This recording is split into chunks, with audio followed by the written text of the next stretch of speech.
विधानसभा निवडणूक प्रचाराचा आज शेवटचा दिवस। सर्वच राजकीय पक्षांकडून रॅली आणि सभांचा धडाका। संध्याकाळी 6 वाजता प्रचार तोफा थंडावणार, तर 20 नोव्हेंबरला मतदान।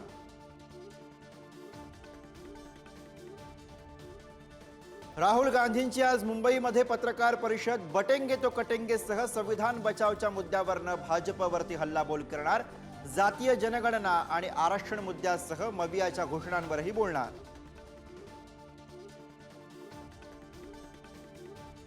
मातोश्रीच्या अंगणात आज ठाकरी तोफ धडाडणार। वरुण सरदेसाईंच्या प्रचारासाठी वांद्रे पूर्वमध्ये उद्धव ठाकरेंची सभा, तर आळंदीतही प्रचार दौरा।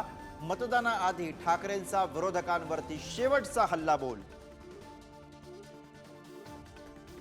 मनसे अध्यक्ष राज ठाकरेंच्या आज मुंबईमध्ये 2 जाहीर सभा होणार। शिवडीमध्ये बाळा नांदगावकर आणि वर्सोव्यामध्ये संदेश देसाईंसाठी सभा। राज ठाकरे काय बोलणार याकडे लक्ष। बारामतीमध्ये आज अजित पवार आणि शरद पवारांची सांगता सभा। प्रचाराच्या शेवटच्या सभेमध्ये पवार नेमकी काय भूमिका मांडणार याकडे महाराष्ट्राचं लक्ष। प्रचाराच्या शेवटच्या दिवशी फडणवीसांच्या 4 सभा। दौंड, वरोरा, सावनेर आणि आर्वी मध्ये प्रचार सभा, तर गडकरींच्या नागपूर आणि जेपी नड्डांच्या नवी मुंबई, नगर आणि सोलापूरमध्ये सभा। मोदी पंतप्रधान असूनही देश असुरक्षित, म्हणूनच भाजप बटेंगे तो कटेंगेचा नारा देत आहे। उद्धव ठाकरेंचा घणाघात, तर बीकेसी मधील सभेतनं पंकजा मुंडेंचं ठाकरेंकडून कौतुक।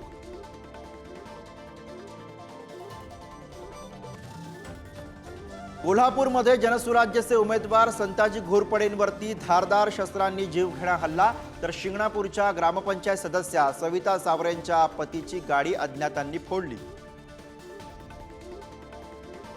मणिपूरमध्ये हिंसाचार पुन्हा भडकला। भाजपच्या मित्रपक्ष नॅशनल पीपल्स पार्टीनं सरकारचा पाठिंबा काढला।